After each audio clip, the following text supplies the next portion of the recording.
when I first started, I didn't make a sale for 3 months. And the way that entrepreneurs make money is like you could be doing something for 10, 15 years before you see the payoff.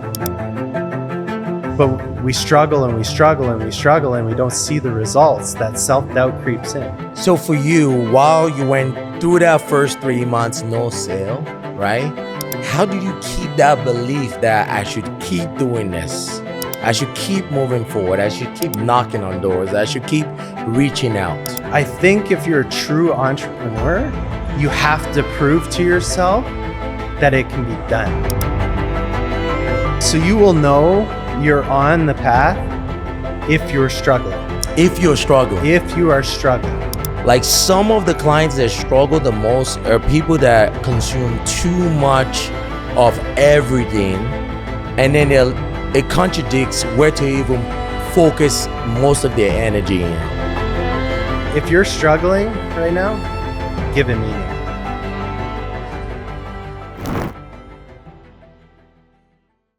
Welcome to another episode of The Mind of a CEO. First of all, like, share, subscribe. We appreciate the audience. We appreciate you for watching this, taking the time to watch this. Today's episode is one that I'm extremely excited about. And I know I say this all the time, but I'm genuinely so appreciative of every guest that we have on the show. So as an entrepreneur, a few years ago, struggling with beliefs, identity, how to push forward in business. Just by luck, I came across our guest today, and he has poured so much belief, invested in me and Lifetime Fitness, and this podcast is what it is today just because of him. And one thing, this episode is sponsored by Aurum Painting. If you're looking for high quality painters that are very knowledgeable, that can bring your vision to life in the way you see it to be, you gotta contact Aurum Painting. Our guest today, with no further ado, is Josh Lamoureux. I know I butchered your last name, so I apologize. That's fine. Everybody does. You're too gracious to say those things. I meant it. No, man. I meant it, brother. You have done this. You have done it. He says we, but he's the one in here putting in work. I just saw something in you and showed it to you, and you've done the rest. Josh, I want to thank you for everything you've done, but I want to start off this episode, right? For the audience that don't know you, I gave you this high praises, but I want to go back a little bit, right? Could you share with us just how did you end up where you are today in business? What has the journey been like? How did you grow up? Just brief us in and just your upbringing. Honestly, I don't really like to talk about myself that much. So I feel a little bit weird about it. But I guess if you start in childhood, I basically spent my childhood observing humanity from the outside, right? I was pretty much not like minimally verbal to non-verbal at times in my childhood. Yeah. And so I wasn't like super socialized or anything. I think because of that, I poured a lot of myself into entrepreneurial ventures at a young age. The standard stuff that everybody does, paper route, knocking on doors, putting clients on like recurring contracts for landscaping, that kind of stuff, right? So I think because I didn't spend a lot of time hanging out with kids my own age or never really connected with them. I sort of went the entrepreneurial route early, and I just did that. And I've been doing that ever since.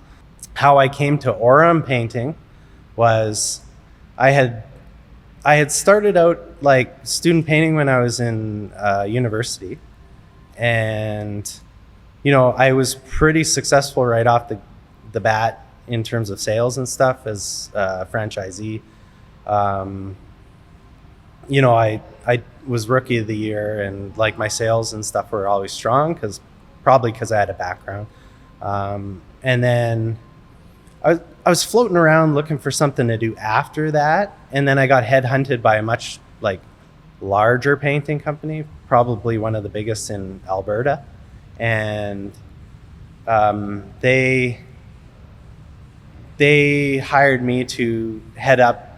They wanted to go into the residential repaint market, and so they saw that with my history and my skills that I could do that for them. Yeah. And so they hired me to build that part of the business for them. And the idea was, hit $1 million in sales, then you can buy into the company, become part of the partnership group, et cetera, et cetera. And they're an old school company, started in the 80s, very old school management model. I was a little naive at the time. I didn't exactly know what I wanted, but I was, standing there in front of someone in a huge building, it's very successful, saying, hey, you can be a part of this, you can own a part of this. And so I went for it. I didn't really like who I became in that environment. And so when I inevitably hit the sales goal, and that was on offer to me, I made the decision that I don't want to be partners with these people. And I went After on hitting the sales goal. Yeah. Wow. Right. So why did you wait till the sales goal before you did that? Well, you always say I'm an extremist. So Yeah.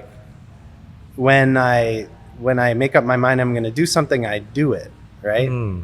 And so, I never had a ton of skills, but the one thing that I was persistent.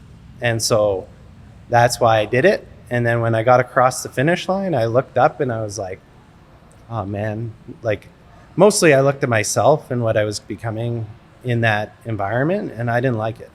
What was that? If you could, because there are other entrepreneurs right now, or guys that are working in companies that have, that dream of starting their business. They might be feeling those things of I don't like what I'm becoming, but they're still on the fence because of the financial, attachment to that role. So what were you becoming that you're like, what, this might not be for me? Yeah, I mean, when you're in a big company like that, it's all about the numbers, right? It's all about the numbers.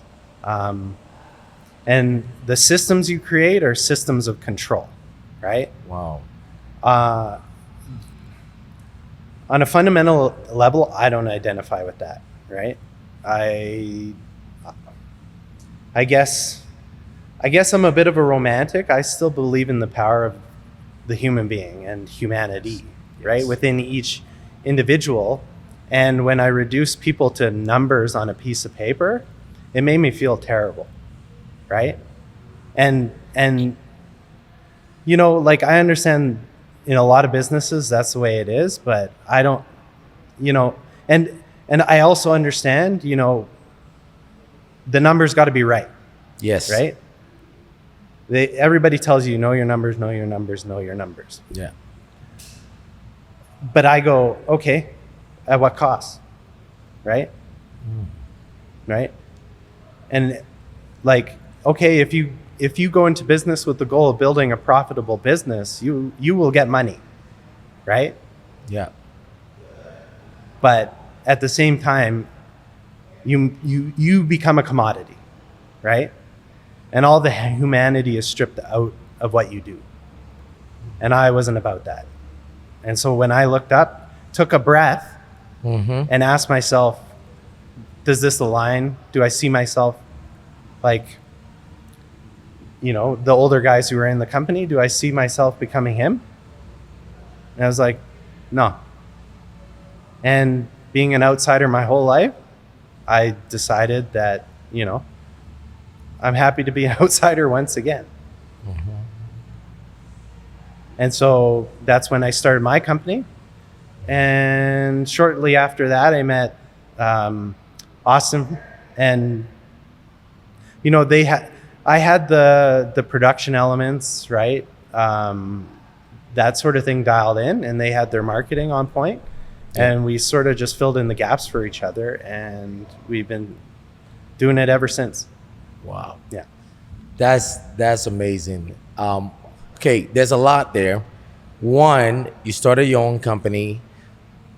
When did you know, all right, it's time to partner up with this company, right? Or on painting? And how does an early entrepreneur spot out a right partner? Because you guys have a unique partnership and you do complement each other, right? But how do you spot out the right partner, or it's time to pivot and join forces? It's values, right? Values. Yeah. If, like, you can be ambitious, you both want to make money, blah, blah, blah, blah. It won't work. You have to agree on something fundamental, non-monetary, that you believe in and you want to accomplish together. To me, it was as simple as that, right? It's like I saw in them the reflection of my own values, and they saw in me the reflection of theirs, right? And Austin deeply cares about people, and so do I, right? Yeah. It's such a non-conventional way of how most painting companies come about and is about, right? And there's more about you guys' company I would like to discuss. But before we go any further, what has been the driving force for you behind your success so far? Like, you guys, you went from solo, partnership. What is the driving force behind it? What is pushing it forward? I can speak to my driving force. Okay, good. I can I have a feeling for what Austin's is, but as far as mine,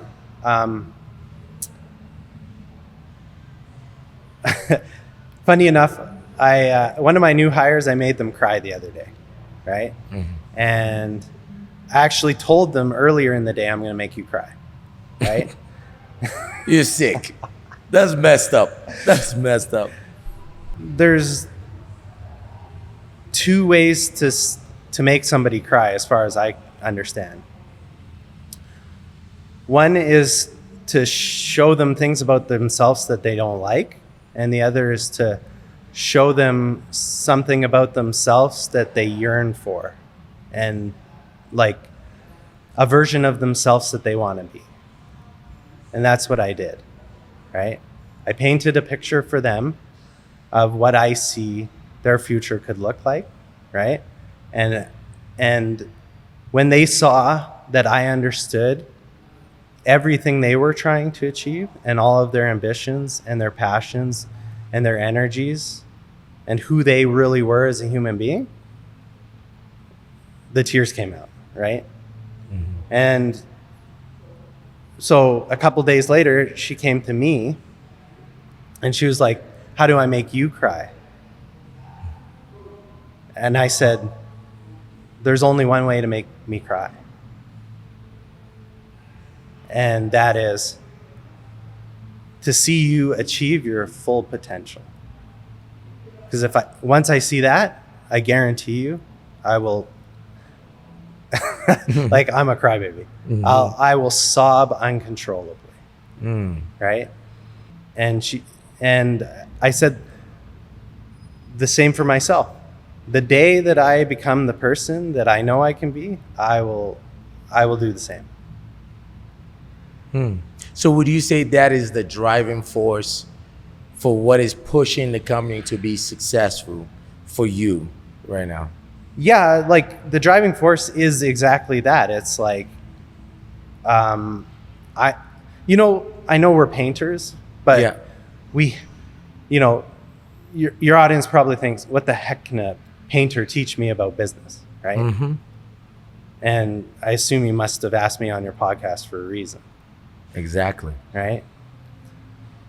But, we're all human beings, right? And the people who work for me have lives, and they have families, and they have ambitions, and they have traumas, and they have, goals and dreams, right? And I feel that as a leader, it's my responsibility to either like guide them towards their goals or at least get out of the way, right? And so, we're all on the same road together, right? I've got ambitions, I've got goals, I've got dreams. And, obviously I want to achieve them. Mm-hmm. What are your goals, right? What are your dreams? What do you want to achieve, right? Mm-hmm. What does it feel like when somebody, understands that and, points you in the right direction? Yes. Makes the right connection. Yeah. Right? Helps you to understand your potential, right? Yeah. Gets out of your way. Mm-hmm. How does it feel? Yeah, it feels amazing. It feels amazing. You, and there's the thing, like for the audience watching, they're probably observing the conversation and like very insightful, for a CEO and Karen too as well, right? Now, what has led to you, or what has led you to this point of just that hyper awareness of self and others that you can observe, all right, you know what, I want to run my company in this type of way, or I want to pay attention to my employees' personal goals and actually be invested in helping them or getting out of the way for them to achieve it. What has led, or did something take place that you had that aha moment, or were you always like that? I was always like that. I just failed at achieving it repeatedly, right? Until something clicked, right? What led to something clicking? Or what was the thing that clicked? Like being misunderstood as a child in school, ADHD, that kind of thing. I eventually understood that I had to develop an ego when it came to learning, right? And the ego lives between the ears, right? And so you can't learn something when the ego is there, right? I developed that because I ran into a lot of authoritarian male figures who reminded me of my father, right? On my road through the education system, right? And, your ego is there to protect you, right? And so, what I learned in school is I can't trust these men to teach me anything, right? And it wasn't until I understood that, right, and sort of undid that the door was unlocked. I think I told you this, but 10 years I didn't read a book, right? And then, when I unlocked that in the first month, I read 7. And then they were all on communication, right? And emotional intelligence. And then I understood what was missing. What was that missing piece of what the skills that I required to take my intent into execution, right? Because I always had the intent, right? The intent was always there. Yeah, and you know what? I believe everybody, for the most part, has good intent. Yeah. Right? But they might not have the skills they need. And that comes out as frustration. That comes out as a lot of things. And when you're the leader and everybody's looking at you and mirroring what you do, when you express frustration, impatience, anger, et cetera, right? Those people turn around and reflect that back to other people within your organization. Yeah. Right? And so when I understood that, I became much more aware of what I need, how I need to behave, how I need to communicate with people for them to understand what it is that my intent was, right? Okay.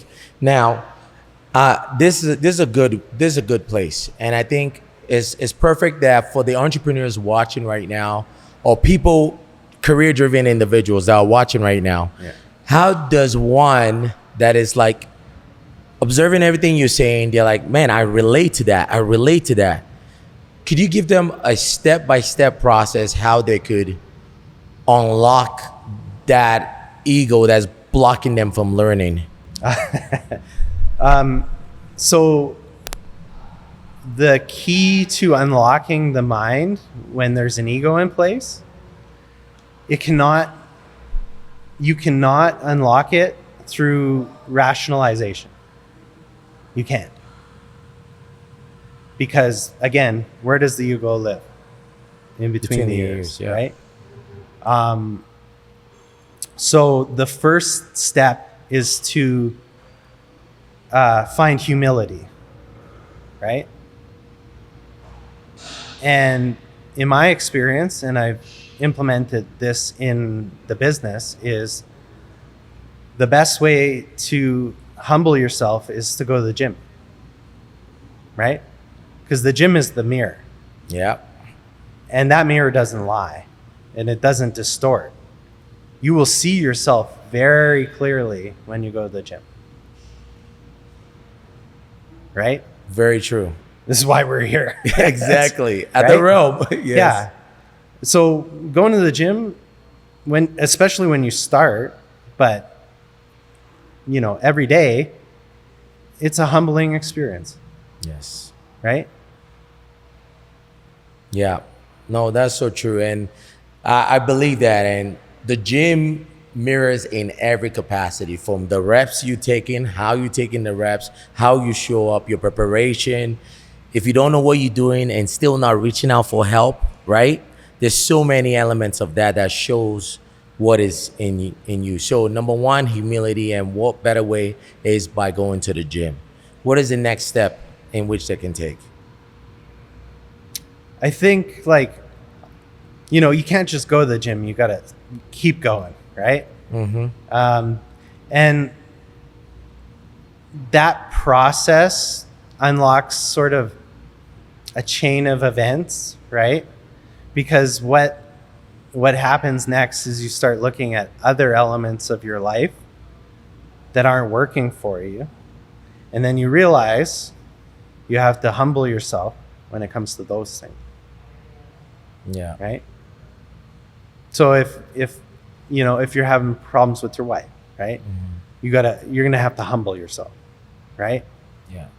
Because again, maybe that ego is too engaged in that scenario, mm-hmm. right?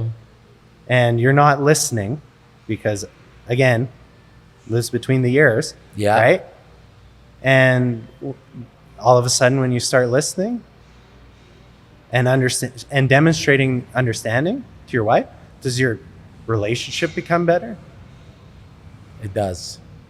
No, that's I love the angle, and it's just, and this is why I wanted Josh on the podcast, because I come across a lot of entrepreneurs, and I love the level of awareness you have about yourself, your staff, and where you guys are going, and just humanity in general. Because like you said, you grew up as an outsider, so you got to observe a lot. So it's allowed you to keep growing and learning. And that leads to my next question is, how do you cultivate self-belief in your abilities and your vision? I think that's one that everybody's going to struggle with, right? Why do you say that? Okay, so every entrepreneur I've met, they come from a place of like, okay, let me ask you this. My father was an authoritarian figure, mm-hmm. right? Was yours? No. No? Okay. Was there any authoritarian figure in your life? Yeah, to some degree, my mom. Your mom? Yeah. Okay. What I believe is we seek freedom from that authoritarianism, and that's why we seek out entrepreneurship. Yeah. the freedom, right? Yeah, That's yeah. what we're chasing, right? Yes. And, the other thing is every entrepreneur loves a underdog. Why? That's true. Why? Right? And what do we love about the underdog? Like, what's the thing? I think we see ourselves in them. And what do we see? The struggle. So they've gone through struggle, Yeah. but they maintain what? Their integrity, their vision, themselves, Their humanity. their humanity. Yeah. And so, this, they know who they are, but the struggle is what creates self-doubt, Yes. right? Because you're doing something over here, Yeah. right? And you're doing it, and you're doing it, and you're doing it, and you're doing it. No payoff, no results, nothing, right? Like when I first started, I didn't make a sale for 3 months, right? And the way that entrepreneurs make money is like, you could be doing something for 10, 15 years before you see the payoff, right? And so every once in a while, this self-doubt creeps in, right? And, that authoritarian who's really, they're authoritarian because they're scared, right? Like my dad, he was scared. He was scared of the world, right? He didn't know how to teach me how to be, right? He didn't. And the older I get, the more I understand this, right? Wow. Like, they didn't know, right? And I did grow up going like, nobody taught me this. Nobody showed me how to be a man. Nobody right? And the reason that they held on so tight and were that controlling is because of fear and insecurity and their own self-doubt. And so that's where the self-doubt comes from, Yes. right? And then we know, right, there's a different way. We know there's a different way, right? Yeah. But when we don't, but we struggle and we struggle and we struggle and we don't see the results, that self-doubt creeps in. And maybe they're right, right? Maybe I shouldn't take that risk, right? It's like everything that, my father would have told me, right? And, eventually what happens if you keep on that path, you will get to the point where you learn to fully trust yourself. And that sort of happens right around the same time as your stuff blows up, right? That's crazy. I think that's how it works. You think so? Yeah. Now, what if, so for you, while you went through that first 3 months, no sale, right? How do you keep that belief that I should keep doing this? I should keep moving forward. I should keep knocking on doors. I should keep reaching out. I think if you're a true entrepreneur, you have to prove to yourself that it can be done. Right? And that's what keeps you going. That's what gives you grit. That's what gives you persistence and determination. Is I have to prove to myself that I can do it, right? And I'm fighting with that self-doubt because it grips me, but I want to be free. Like I want to be free of it. Yes. I swear they should change the definition of entrepreneur to like free of self-doubt. Oh, I love that. So what I'm hearing right now is when I ask you the question, how do you cultivate a self-belief?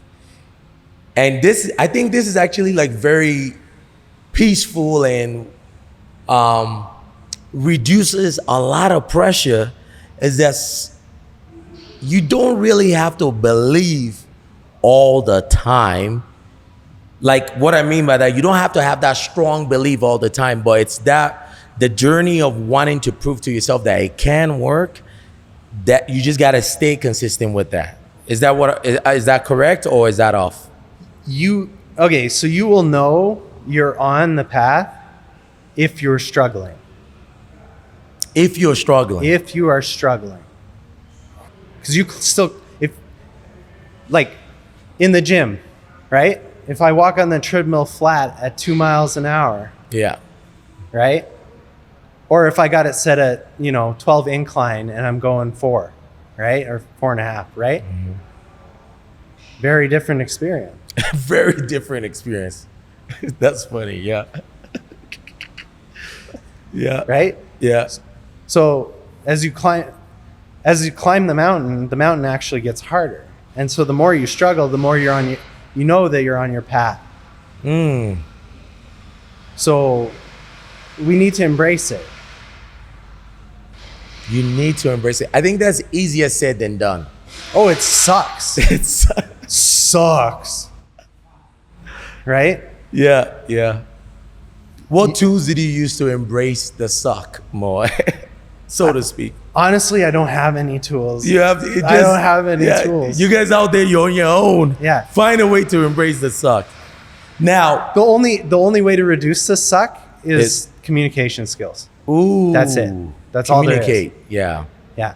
I like that. You either make yourself stronger by, I guess you can reframe it, right? Yeah. Reframe the struggle, and that's what the gym helps with, right? Yes. Because the gym is embracing the suck, right? And the only other way is to develop your communication skills. I love that. Now, what role as faith, your belief in God, or just whatever the case may be, played, or optimism, played in your decision process or moving forward in your journey? I'm riding dirty. It's just like, I'm agnostic, right? So I don't believe that I know, and I don't believe I don't know. Like, I also believe that I don't know, right? That makes sense? Yeah. Like, I don't pretend to know, basically, right? And so all I have is self-belief, right? And like, whether you're Christian or like Muslim or Buddhist or otherwise, right? There's a psychological benefit to believing that there's something out there looking out for you, right? That has a plan for you, right? It can feel very lonely when you're suffering and struggling and you feel like all you have is yourself. And so whether you believe or you don't believe, like, you either got to double down on self-belief or you got to grab somebody's hand. That's how I feel about it, right? Yeah. Yeah. But I don't think you can make it as reductionist as that, because, like, for instance, if I was a Christian, I would say if I share my struggle with other people, I'm reaching for God's hand, right? That's probably how you would describe it, because God acts through people and so on and so forth, right? Yeah. Or you just pray directly to the source. Or you go to the source. Except right? if you're Catholic, then you got to go through Mother Mary and a few angels. I would say if you have that source, use it. And so many successful business people do, right? Yeah. And if you don't believe in that, believe in people. Believe in people. I love that. I like that you at least are aware that, I don't claim to not know that I don't know or that I know, right? I'm just am. But there have been some insane serendipitous moments that has led us to this point Yeah. as well. And we can touch on it, and I think that would be a whole nother podcast if we dive right into it. Yeah. But I'll just switch to my next question that I have for you. Do you use affirmations, visualization, or self-talk to reinforce your goals? Do you do any of those when you set goals? What is your goal setting process like? Because you said you have some goals. Like, what does that process look like? I live a lot in my intuition. And so there's not a lot of people always think, oh, he's so, he's thinking so deeply right now as I take my 15-second pause and someone asks me a question. And I'm literally just waiting for a download. But there's just something innate in me. It's just like a gut check, honestly. I'm like, I told you, I'm riding dirty. Like, there's nothing going up here. It's there's no internal dialogue. It's all here. Right? Yeah. I follow my gut a lot of the time. This world can be harsh, right? Yeah. This world can be harsh. And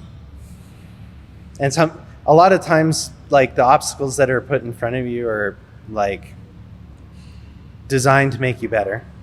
If, Yeah. to use your belief.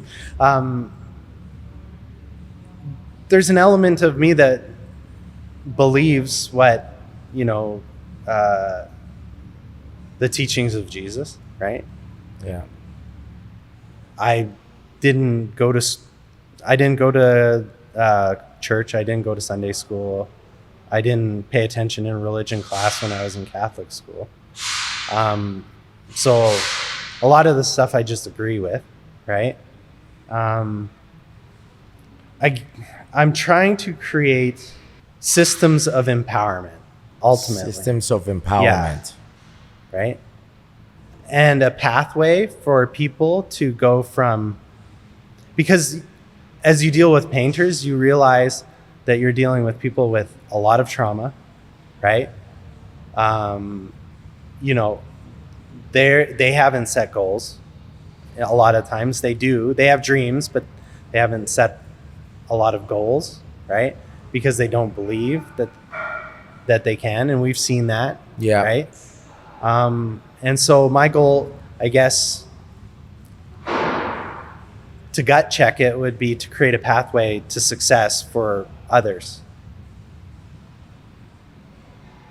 And if I got to do painting to do that, then I'm going to do painting, right? Wow. I got two questions when it comes to everything you just said. One is, what do you say to the entrepreneur out there that's like, there's so many decisions, so many options. I don't even know how to listen to my gut at this point, because they're in the thick of it, right?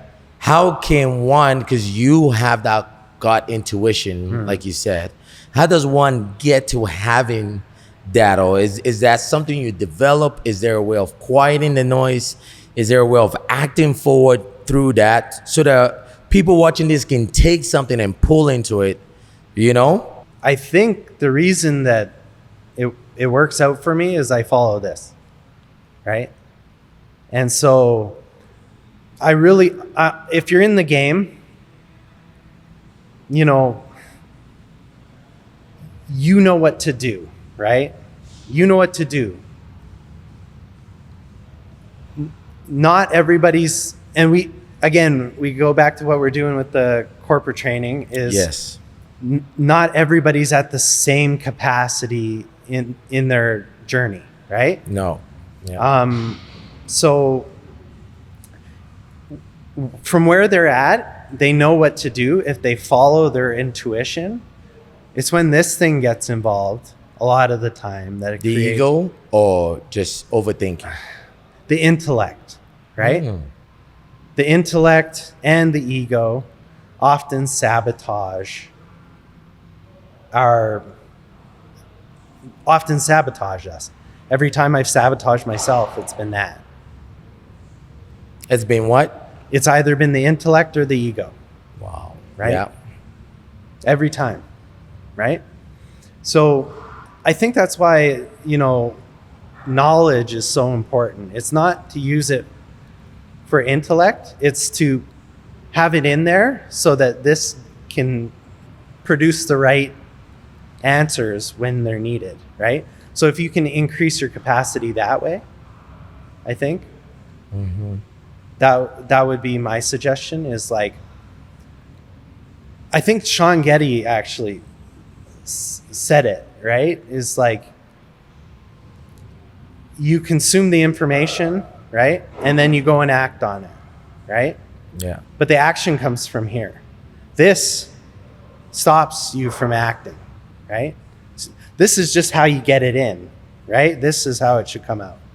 So Josh, the next question I got for you is, you talked about skills. You said sometimes you might not have the skills when you're dealing with the struggles or frustration. You might not have the skills to get you through it, right? What skills or practices that has helped you achieve this level? Because there's a lot of painters out there, and I had the same question for Mike with his construction company. Is that there are a lot of people that started a painting company. I started a painting company, very underskilled. Yeah. What skills that have you developed that has helped you and your business partner reach the level you are at in business today? I see a lot of businesses that are running a model like, like the franchises, where they take somebody who's technically unskilled and try to skill them, right? And put them in a management position. And we have chosen to go the other way, right? It's like, okay, well, I can see that this person has great communication skills and they're personable and they could sell or they could do this and that, but they haven't achieved mastery in their trade, right? And what I have observed is that when you put someone in a management position who doesn't have mastery, right? And someone comes to them with a problem, right? Their frustration with themselves will get communicated as frustration to the person they're there to serve, right? Which is the frontline staff.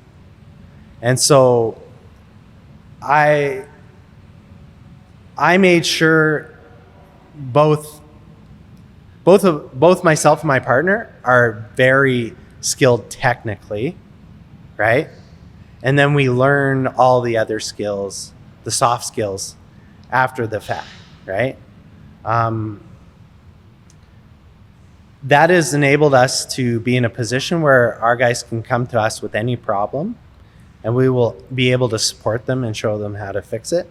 And anybody who wants to come up through the ranks into management must first show mastery in the technical skills, and then and at the same time we're also working on the soft skills. So you're saying in management that not having that knowledge base as being one of the key differences your painting company is transcending or excelling than most painting companies right there. Yeah, because the thing that kills most service companies is like, going back, right? Fixing mistakes, right? Like if you're running on 10% or 15% net margin, which is really good, but that can evaporate in a service business like that, right? And so, if your frontline staff aren't properly supported from a technical knowledge background with the right soft skills, then they don't have what they need to be successful. Wow, that's it's such a simple point, but it's so true, right? Well, it's like the way you are in your business. It's exactly. Like you as a trainer must look and be be, yeah. in tip-top physical shape, Yeah. right? Yeah. Because how are you supposed to support your clients if you can't even keep yourself in shape? So I think our philosophy is the same, It is. right? It is. Ours is just more out there to see. Yeah. Right? It's more in front of people. And it's so crazy because a lot of people argue about that so much, about a trainer being in shape, right? And I get it. People deal with health issues and whatever, but I think you have to be striving and working towards reaching that goal. Yeah. Because that transfers belief into the people you're stewarding. This isn't the prescription for everybody because Uh-huh. people run their businesses at different strata of the marketplace, Yes. right? So, Yes. we're positioned way up here, right? And so are you, right? Yeah. Like you're starting to train like a ton of CEOs, right? And there's a standard for care at that level and a standard of experience that is expected from the customer, right? Yes. And so you must be both technically excellent Yeah. and you must also be from a communication and like soft skill standpoint exceptional because they're not going to tolerate anything less. And guess what? My clients aren't going to tolerate anything less than, at least 15 years skilled, and not just a painter, but we call a finisher, right? Where they can do a certain standard of quality, right? Yes. And they have an exceptional knowledge of the trade, right? So you know what? If you're doing apartment repaints down here, right? Or if you're working with a certain set of the population that, it can be intimidating for them if they see someone too jacked, Yeah. right?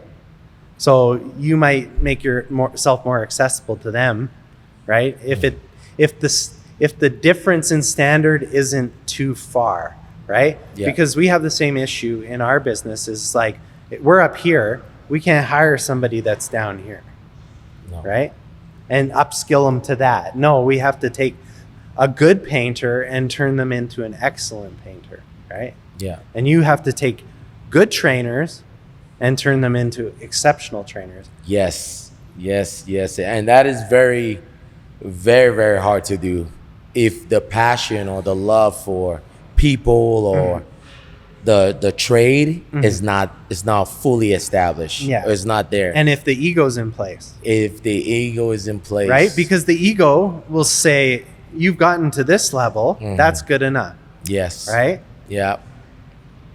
And anybody tells you any different is, they're wrong, right?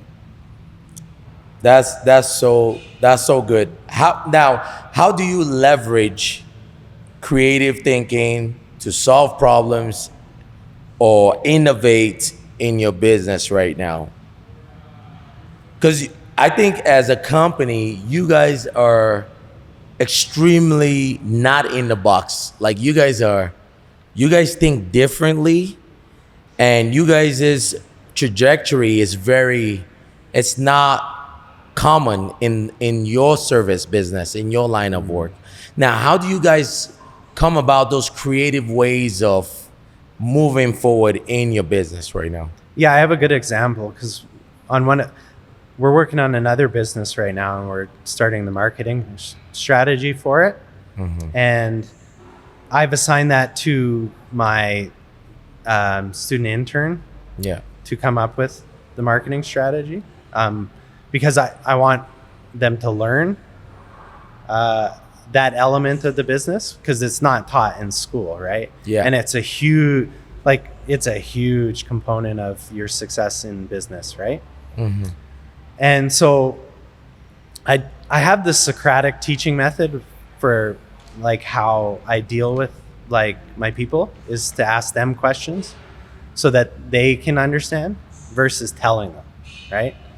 And so first I let her try to learn it her way. And then I was like, oh, what are you doing? Right? And she's like, oh, I'm, watching YouTube videos about construction marketing and blah, blah, blah, blah, blah. Right? I said, you know everybody else is doing that, right? And she's like, I guess, but then how should I learn, right? And I was like, well, one, you need to know if you do what everybody else is doing, what's our business going to look like? And she's like, everybody else. And I'm like, okay, so there's no discernible difference in the value proposition, right? And she's like, yeah. I'm like, how do you buy things, right? She's like, well, I go shopping. I'm like, okay, let's go shopping then. So we went to the mall. And then I said, okay, look around. What stores do you like, right? What attracts you? Why does it attract you, right? Why do you want to go in this store and not that store? Oh, well, the clothes in the window in that store are my size. Oh, okay, so you see yourself in those clothes. Yeah. Right? Okay. And what do you think about the brand? Right? What do you think about the font? What do you think about this? Right? And so she gained an incredible understanding of how marketing works by just through observation and asking the right question. Mm-hmm. Right? And so we want to be creative within our business. Yeah. So we can't tell people necessarily how we want it, right? But rather help them to understand the decision-making process and what works by observing, right? So that's what I'm talking about right there with thinking out of the box. Mm-hmm. You know, observing other industries, what is working for them that you're already utilizing, right? Mm-hmm. And how to bring that into the current business you guys are currently doing. Yeah, because if in the construction industry you just want to, struggle to make money and have all the same problems as every other construction company, do the same thing, right? And construction is a laggard industry, so there's so much opportunity in it, right? If you look to other industries and you go, huh, right? That's true. Or you could do what everyone is doing and have the race to the bottom. Race to the bottom, right? Because there's no the cheapest. There's no psychological value to the customer to using your service, right? We want psychological benefit, right? That's a great example. Now, how do you approach strategic planning for your organization right now? Like, how do you plan and then get into that execution mode? Because a lot of entrepreneurs, like I remember when I started off, as a trainer and wanted to go independent. And then when I started my painting company, which Josh actually gave me a contract just as a friend, like, here's this little thing to do. Mm-hmm. I would always get stuck in a planning. Mm-hmm. How does one actually strategically plan stuff in business and then follow through into that execution mode? Because this is more for the beginners out there, right? Not the established ones. Mm-hmm. What would you say is a good step to follow? Like, I would say follow the advice that's out there, right? The off the shelf stuff, right? This is what your numbers got to look like. You got to do the Facebook ads, et cetera, right? Get a foothold. And then once you have a foothold, radically reinvent yourself, right? And then through that reinvention, you'll grab attention, right? Through that reinvention, you will grab attention. Yeah. That should be on a shirt. That should be on a shirt. I like that. Print it. Yes. So through that reinvention, you would then grab attention. Yeah. That's what we're doing, right? We're reinventing Orem, right? Yeah. Because we came up through Instagram when with like 2021 when everybody was on Instagram, right? And we were aligned with certain like big accounts and stuff, and like we've plateaued now, right? And so that worked to get us to a point where we now can reinvent ourselves, right, radically, and garner attention through our established platform, and then upgrade to the next version of Orem, right? So, okay, what are some ways you guys are reinventing yourself right now as a painting company? We send everybody to Andreas's and Lorena Lifetime Fitness, and it's a requirement. Guys, this is wild. Josh and his partner, Austin, pay their employees to work out and to be fit. That is mind-blowing, man. Like, how do you justify things like that? Like, no painting company in the city is doing this. Most businesses are not doing this in the city. How did you guys think that far ahead to be like, we are gonna take care of our guys, we're gonna invest in their health, we're gonna pay them to go work out, we're gonna pay them for working out and to be in shape? How did you guys come up to this realization? You asked the right, like in business, a lot of times the key is to ask the right question. So as a business owner, what do you want from your people? Like you, I want them to accomplish their goals and to reach their capacity. I want them to reach their capacity of what I believe them to be and to do. Okay. And you want, like, when they're dealing with clients, how do you want them to act? At their utmost best, like most professional, very present, intentional, high energy, and focused and very present. That's the number one, being very present. So, like, I hear the word ownership thrown around a lot in business. They want people to take ownership. Yeah, responsibility. Well, I, as the owner of my company, pay myself to go to the gym, right? I pay for the trainer, right? And the extra attention that I receive, right? And that's part of the job. So if I want people to take ownership, I feel that I must treat them the same way. Because let's do it from the flip side, right? Like, you've trained for the big names, right? I've trained for the what? You've trained for the big names. For the big games? Big names. Big right? names, yeah. What's that like? It was good, but it was more so like it turned into like a numbers thing mostly. Okay, so they treated you like a number. Yeah, 100%. Right? Yeah. And so how did you perform?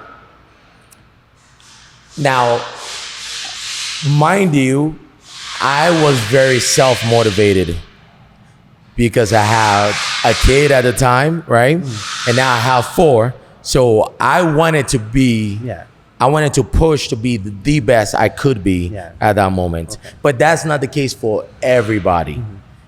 Everyone just want to hit the status quo and go about their day. Okay, so you were motivated. So you worked the system and then you left. Yes, exactly. Right? Because why did you leave? I just thought there was more. I could do more. I was capable of doing more. And you weren't able to do more within the organization you were at? No. Okay. So no one created any room for you? Mind you, the truth of the matter is I saw the people at the very top and I didn't want their life. Sounds familiar. Yeah. That was literally what made me up. I saw it, I observed at a Christmas party and I was like, I don't think I want your life. Yeah. I want to do it a slightly different. Yeah. Construction's a little more, I guess, cutthroat. Maybe not. Actually, that's wrong. I shouldn't say that. It's just a different animal, right? And it's all about control. It's all about control? Yeah. right? Why is that? They don't know that there's a different way, right? And they look around and they see that, well, look at that guy driving around in that giant truck and living in that big house. That's how he got there, right?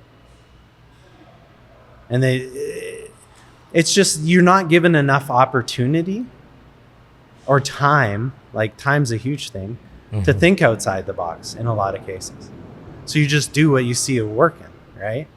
But I think we've weaved to get back to the question, which was, how do you, we were talking about ownership, right? Yeah. We want to create ownership. We With have your to employees. we have to create room for growth, right? And the big thing in the construction industry is everybody's replaceable, Yes. and probably in a lot of other. And so I asked my staff, it's like, well, how do you feel when you are treated as though you are replaceable, right?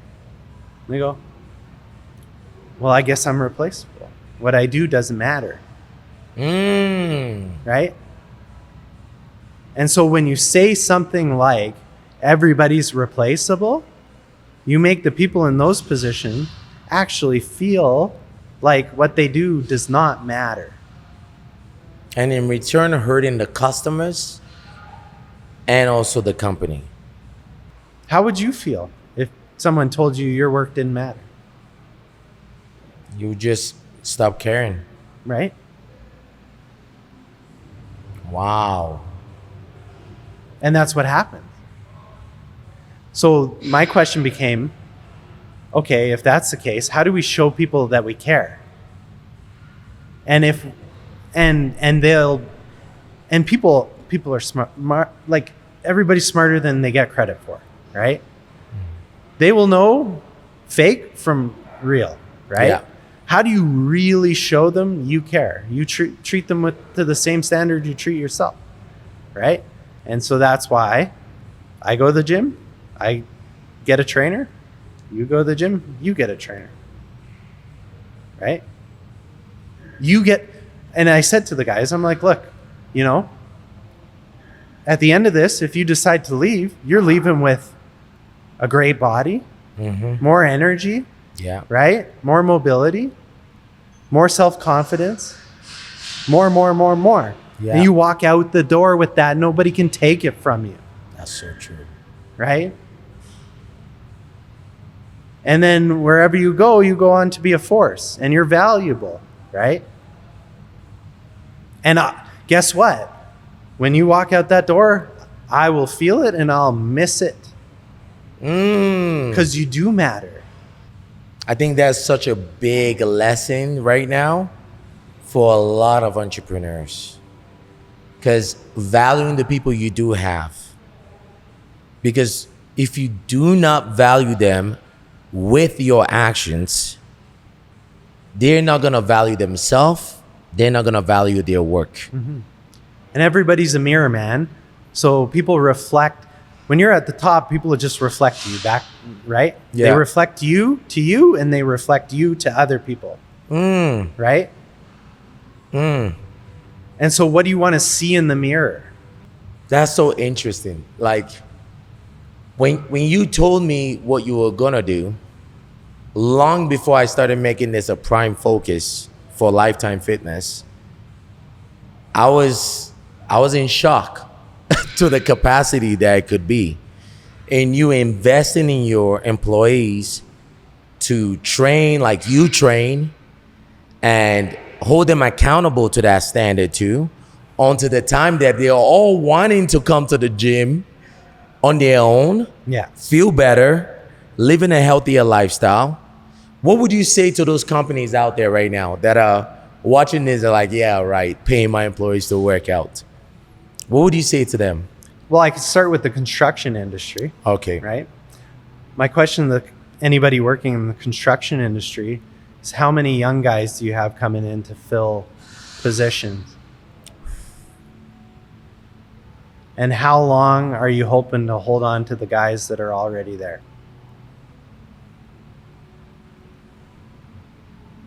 Right? So that's one thing, right?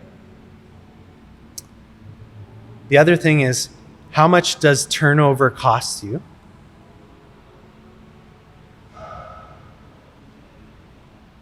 And from a client perspective, how much do the clients value the people they're interacting with in your business? There's gonna be a lot of business owners in the city that maybe one or two of the employees are gonna watch this and they're gonna hate you, Josh. Just don't hate me. Hate him. I'm just playing. But I love that. That's just such real points. And you hear it all the time, right? Especially in the trade industry, they're like, there's no workers coming in. There are not people coming in. That's why things are slowing down, right? Mm-hmm. Guys are getting hurt at work, you know. And yeah, what's your WCB bill? Mine, okay, last year, or was it last year or the year before? They sent out a letter, WCB sent out a letter. They said, we're raising premiums 15%, and we should have raised it more. You know how much my WCB went up? How much? It went down. It went down. Down. Oh. No. Why is that? No injuries, no claims, nothing. Right? Wow. That's incredible. That's something we got to put on my website, just so you know. Save that one. We're putting that one on the website. So I think if you think training your people is expensive, look at your WCB bill. Wow. Look at what you're spending for a health and safety officer. Look at what you're spending on HR. I've made the gym the center of my HR program. That's true. Right? So maybe I'm spending the least amount of anybody on HR. Wow. Probably it's the least amount of anybody on HR, WCB, and safety. Wow. And then company morale too, right?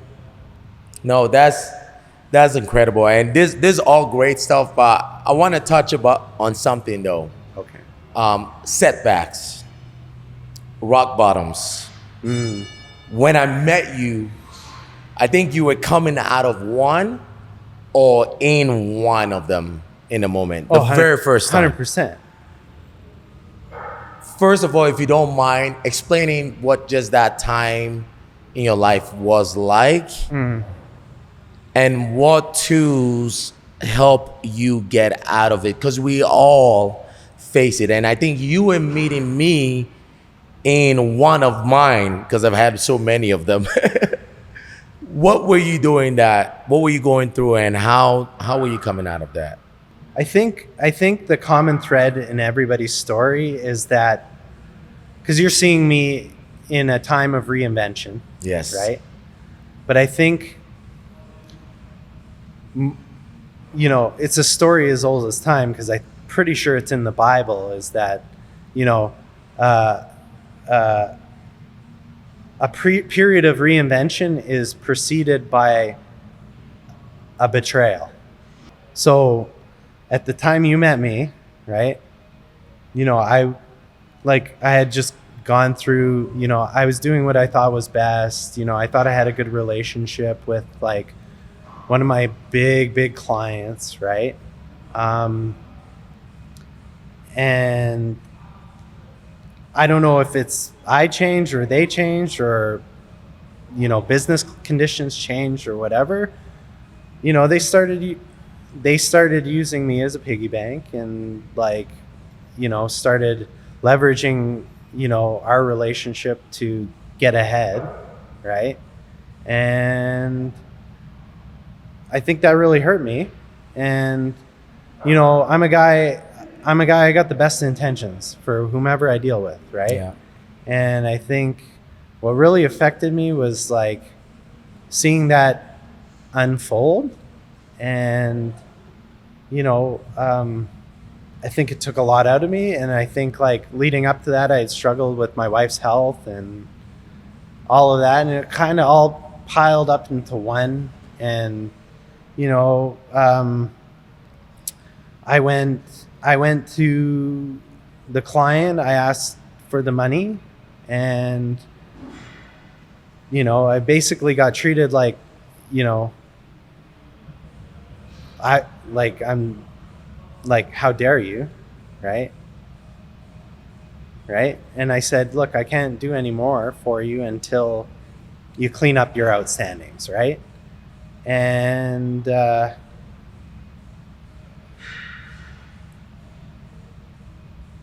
and they turned their back on me and went somewhere else, right? They did pay me in the end. They took their time doing it, right? But that made me feel like, what I do doesn't matter, right? And that I'm replaceable, right? That's maybe why I don't want to treat people who work for me like that. And so, in the end, it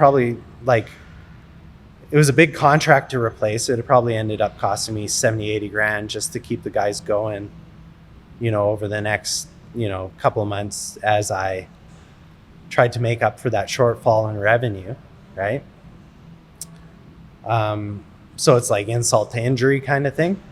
And, but the result of that was a reinvention, right? And I'm sitting today in front of you stronger for having that have happened to me, right? Yeah. That's so funny you said that, because I feel like the journey of life, like when we deal with those conflict situations, there's either a level of growth that needs to take place within us, regardless of the people we're dealing with. Yeah. That by suppressing the ego, like you said earlier, we can learn and grow into that if we're willing to take the ego down to grow. Yeah. And when I tell the story, it makes it sound like I think I was right and they were wrong. But I spent 6 months going, what did I do wrong? And what can I learn? Yes. Right? So in the end, I have to thank them. Wow. Because I'm much happier with the way things are now than the way things are back then. It's so funny because I think as an entrepreneur, some of us might be fueled by the people that like doubted us. And we then shift to the people that believe in us and doing it for ourselves.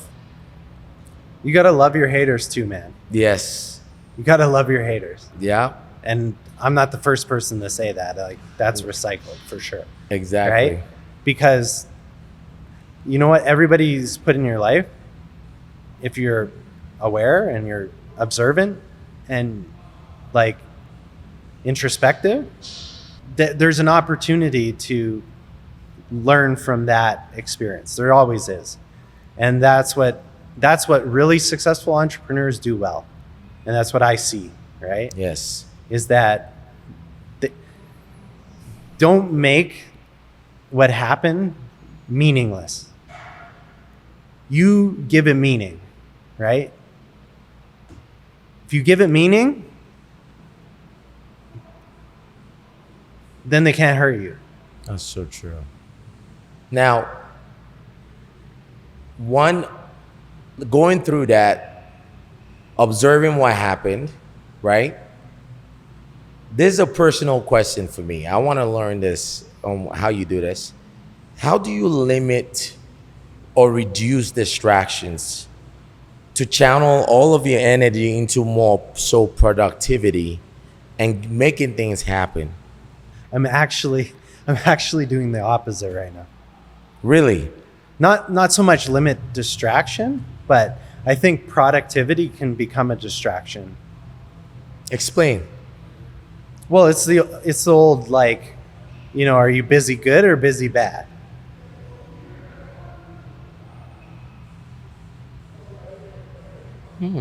Right? Yeah. Like right now I'm actually, like, we're growing, but I'm slowing it down. Right? It's like when you're at the gym. It's like when you're at the gym and you slow down your reps, right? Controlled. Time under tension. Time under tension. Time under tension. I've said it enough. Time under tension. You're up in my brain. It's time under tension, right? And that what happens, okay, from a physiological perspective, what happens when we increase the time under tension? The muscle gets stimulated way more. And then what happens? It grows. Grow. Okay. Yeah. So as much as I'm being pulled in so many directions all the time, I'm slowing it down, and it's, it creates a tension in you when you try to slow things down, because people are so used to getting everything from you, right? And you feel like I'm doing things, I'm being productive. Are you? I think it's better to be effective than productive, I guess. Right? Wow. So technically, you're limiting distractions. Technically, you are. Yeah. Because you're learning to stay in attention. There's levels, right? Yes. There's I'm looking at social media too much distraction. Yeah. And then I'm doing shit in my business that I shouldn't be distraction. Right? And every time you upgrade, there'll be a new set of distractions, right? Because distractions are like, it's like, I guess the way that you're acting out is the distractions in your life are the old you, right? You're holding by getting like mired in those, you're holding on to the old you, right? And if you can let those go, then you can move to be the new you. If you can let those go, you can move to become the new you. There's some entrepreneurs out there that are like, I've always done it this way. It's worked, but I want more. How do they let go to become the new you? Or how do they get aware that the old self is what is holding them from the success that they want? I think they know it. Like I say the craziest stuff sometimes comes out of my mouth, and I don't even know what it means until like 6 months later. So I remember saying like, when it came to, what was it? Say the question again. Like, there's a lot of entrepreneurs out there, right? I lost the. You went in the weave. The mind went. I went. Yeah. You were waiting for the download, and then it went boop, boop, boop. Boom, boom, boom. I'm talking about, because there's a lot of old school without corporate wellness. I'll give you an example. Okay. Yeah. Okay. You got it? Yeah. I triggered you? All right, good. Yeah. Get it out. I said something like, it seemed so like, I don't know. It just popped out of my mouth one day. I said, what got us here isn't going to get us there. Yeah. I just said it. Like, there wasn't some great inner dialogue, right? And then I started saying it more, right? And then as I internalized it, right, and understood that, I'm like, oh shit, maybe there's something there. Yeah. I'm just like shooting from the hip, but there's some truth there, right? There is a lot of truth. And so if they can internalize that what got us here, even though it made us successful to this point, it's not what gets us here. Yes. Right? It's like, okay, if all I do is like mobility exercises at the gym and I never change, right? Never move to strength training, never do this or that, what's going to happen? It's just going to stay the same. Right? Maybe even get worse. Yeah. Right? If the muscle gets too weak. I think a prime example when you talk to that, I just wanted to add into your point from a, fitness trainer perspective. A lot of people, let's say someone weighs about 300 pounds, right? Now, you're 300 pounds, right? Yeah. and let's say you have about 30% body fat or 40% body fat. You don't need to do that much to lose weight. Yeah. Changing small habits, like let's say you stop drinking pop and you started going for walks, you would start losing the weight, and then you get to 250. But you think still doing those things will now help you get to 200. That is not the case. You need to adapt a new philosophy. You need to start strength training. You need to actually know what is going into your body, understand your calories. And I think this is where a lot of people get stuck. Like, oh, well, I did this and it got me here. I lost 50 pounds with it. Why isn't it working for the next level? Back to your point that you said, what got you here isn't what's going to get us there. Yeah. And I think like an inherent trait of people who are entrepreneurial is impatience, actually. Ooh. Right? That's one I had to. And this ties in because it's like, okay, you like ultimately you start this business to get to here, right? Yes. And Sean Getty talks about this. He's like, that's your goal, right? Yeah. And then he's like, you build the plan, right? Mm-hmm. And then you take that goal and you crumple it up and throw it away. Mm-hmm. And then you work the plan. The plan becomes the goal. Yeah. Like there's a process to becoming a business titan, right? And I'm not saying I am, right?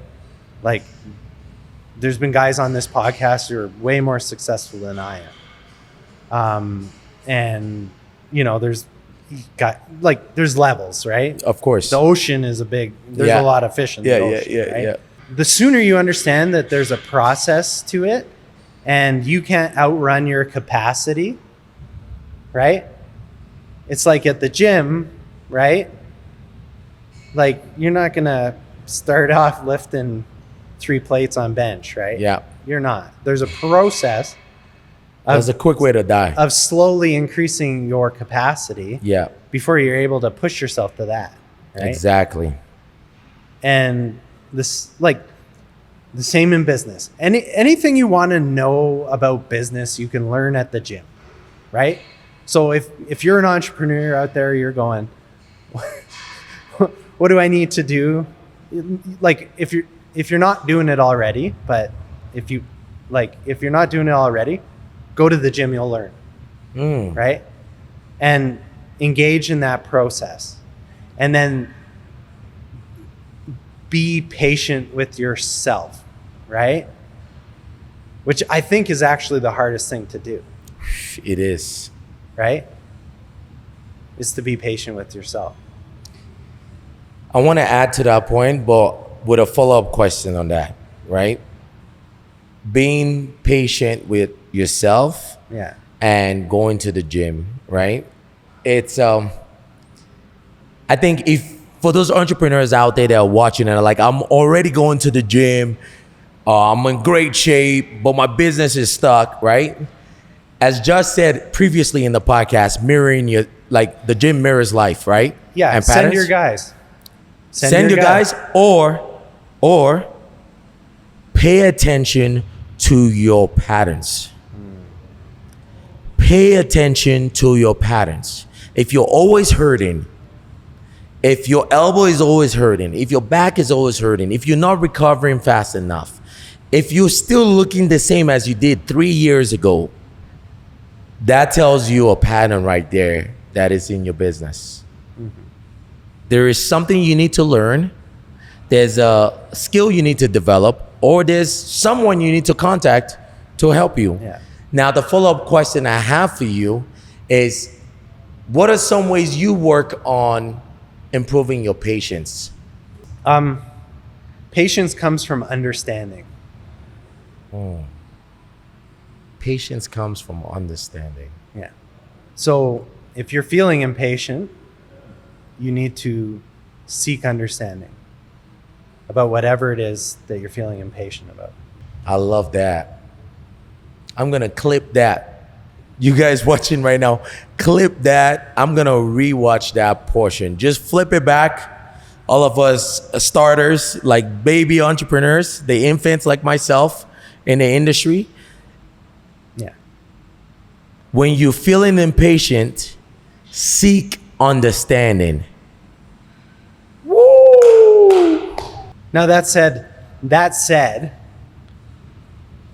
there is a utility to being impatient as an entrepreneur, right? Okay, now you're about to mind us again, and we're gonna. Okay, tell us.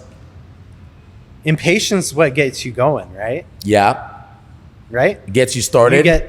You don't understand why, if wherever you're at, you don't understand why it's like that.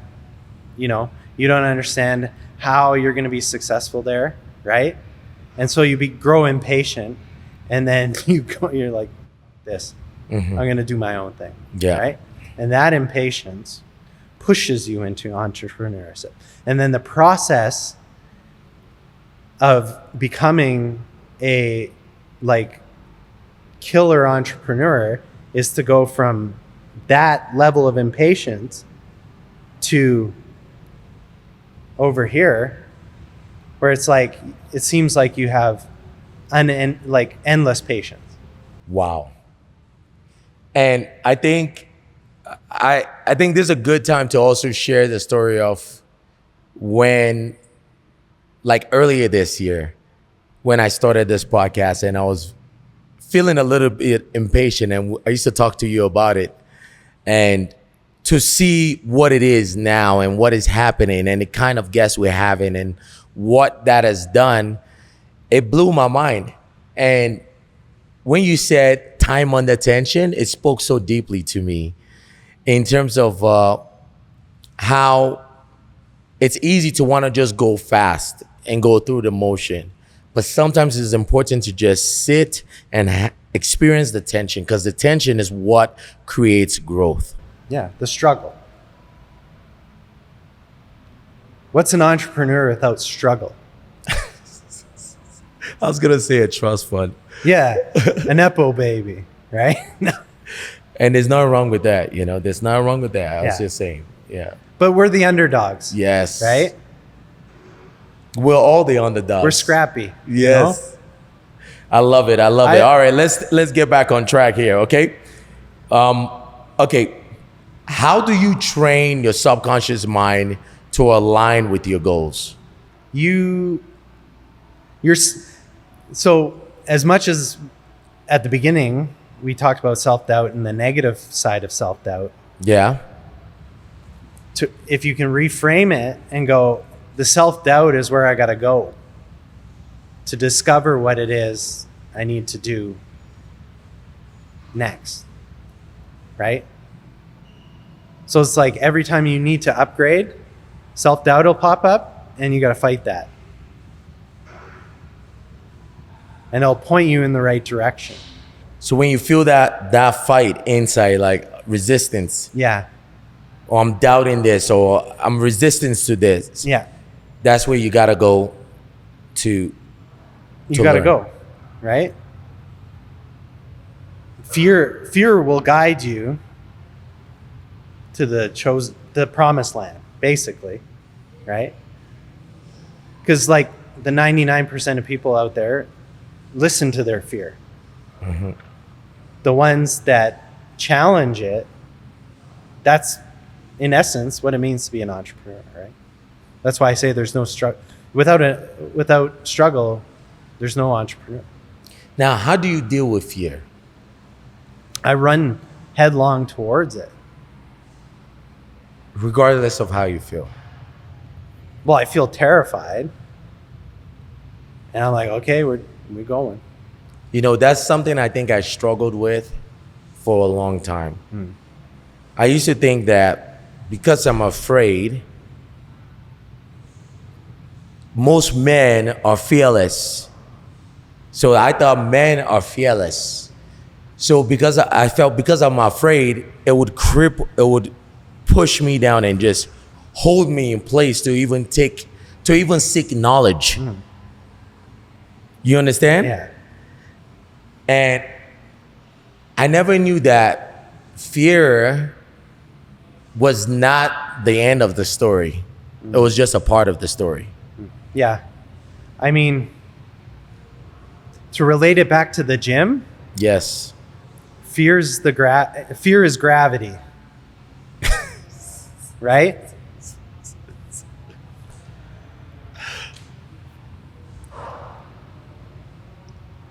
We fight in gravity every time we come here. We fight in gravity, right?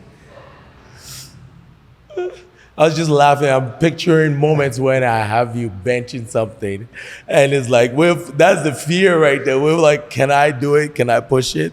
Right? And what do you always tell me? Like that self-doubt creeps in, right? We increase focus. Yes. We trust our body. We trust ourselves. And then all of a sudden, the bar goes up. We'll be like, and you know, the best rep is that one where you just like get stuck right there. Yeah. And it's like, it feels like you're going to give out. Mm-hmm. And then I don't know where it comes from. You unlock something new and the bar goes up.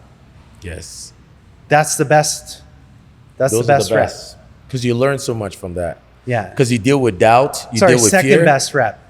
I said this the other day. I don't know. It came out of my mouth again. I'm Yeah. like, the last rep is the second hardest. The I first don't know one where is, I heard that. I must have heard it somewhere. So the first rep is what? The what first is- rep's the hardest. Is the hardest. right? The last rep's the second hard. I love that. I love that. What mental habits or routines help you stay sharp and innovative? I know you do quite a few right now, but what, apart from the gym, we know your philosophy with the gym and how it's helped you so much, but what other things is keeping you sharp and innovative right now? It all goes back to the gym, right? How do you support? Okay, if the gym is the body, right? What is the mind? Like if you think about it like that. Like if the gym is for the body, what's Yeah. for the mind? What's for the mind? Nutrition, right? It's a big one, Yeah. right? Sleep. Right? Sleep. Yesterday I took the day to, as I said, be human, Yeah. right? So that's my rest, right? Rest. And then my nutrition would be what am I consuming for information? The habits of the mind are make sure is like nutrition in fitness. It's like make sure you're consuming what you need to be consuming, right? Don't overconsume, right? And then the other component of the gym is rest, right? Yes. Taking the time in between, right? Yeah. I would say rest is one thing that I've learned from you guys since I started working with you guys. Because I used to be so trepidatious to go on rest breaks, like holidays and stuff. Well, you got to get to a certain Level. before I you guess. you'll feel comfortable doing it. But you should probably start doing it before you feel comfortable. So that's another theme that I found in business is, right? Sometimes we stay a little too long in our comfort zone. And that's when you know it's time to push yourself out. Wow. So feeding your mind, knowing the right information to consume. I think especially in this day and age that there's so much out there. And I actually see it in fitness. Like some of the clients that struggle the most are people that consume too much of everything. And then it contradicts where to even focus most of their energy on. Getty talked about that. Yeah. He's like, success loves action. Yes. So don't read a book, then read another book, then read another book, right? Read the book, try it out. Implement the information. And time under tension, slow it down, read. Maybe the most effective thing is to read the book for 15 minutes, whatever you learn in that time, you go out that day and you implement it, right? Yes. Because otherwise, remember, this is the enemy, in a lot of times if we let it be, right? And we overconsume information. We The feel intellect. overwhelmed. Yeah. Intellect. Someone sent me a quote the other day. It was like, don't let the intellect be your God, right? Like, don't worship the intellect. Don't make it your idol. Yeah. My brother said that at church last Sunday. Did he? Yes. See?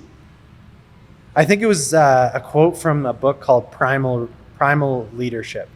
Someone sent that to me.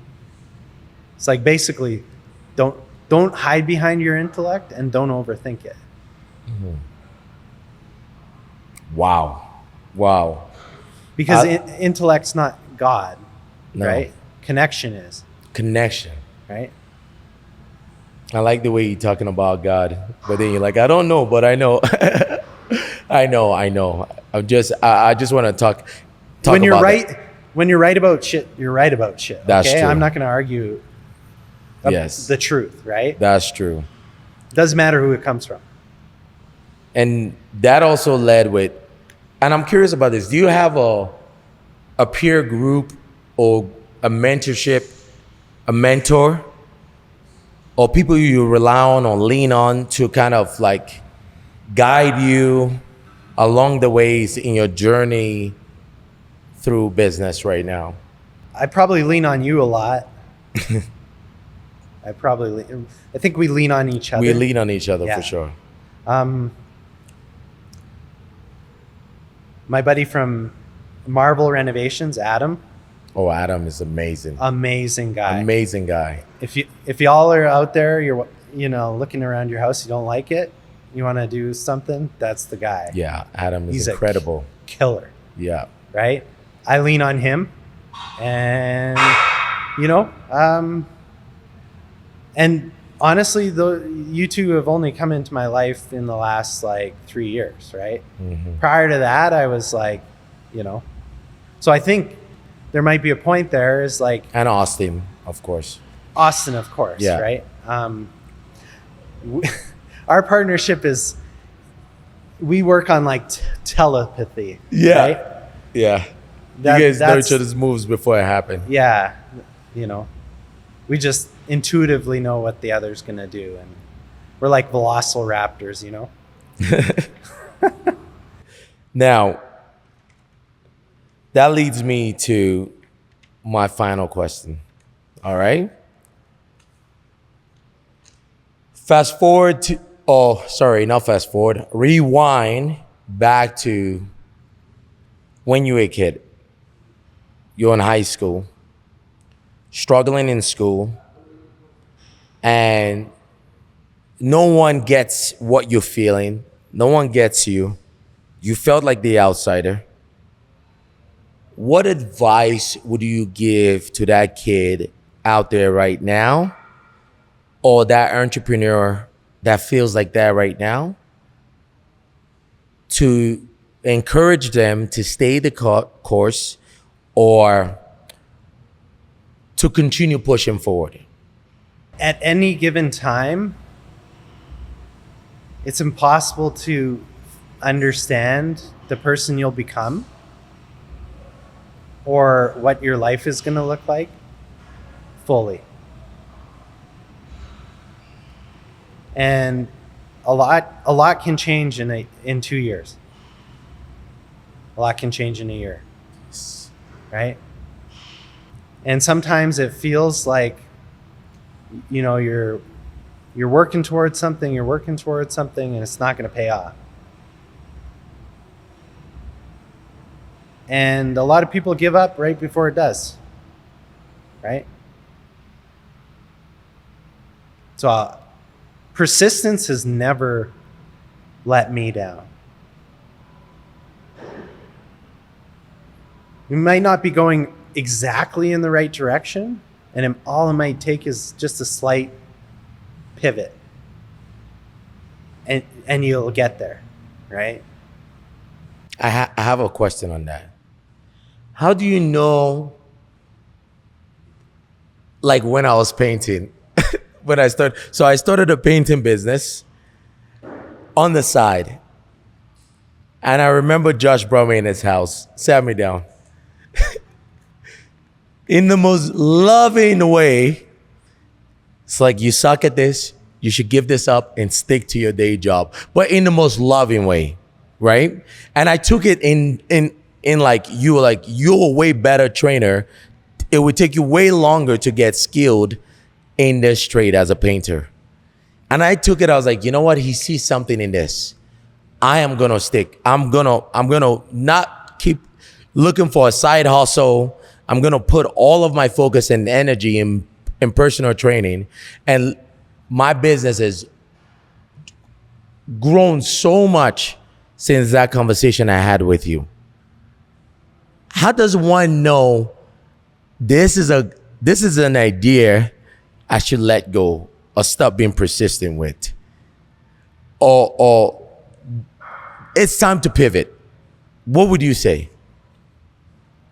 Okay, the first thing I want to say about you as a human being and what I noticed about you, that I'm like, this guy's different, right? And I'm like, he's an underdog. I like that. You know, he's struggling. He's got 4 kids. You know, I respect that, right? And then it doesn't sound remarkable to say it, but in this world, it is so remarkable about you that your ears are open to listen, right? And in that moment, you were open to listening, right? And when you heard it, I believe that you knew it was the truth. It was. Right? And that is how you know. You have to make yourself open to hear the truth, right? Wow. Because when you were there, you were in self-doubt. Yes. Right? You're like, I can't see how I'm going to be able to support my family. Yes. With what I'm doing, how I'm doing it now. And instead of going like,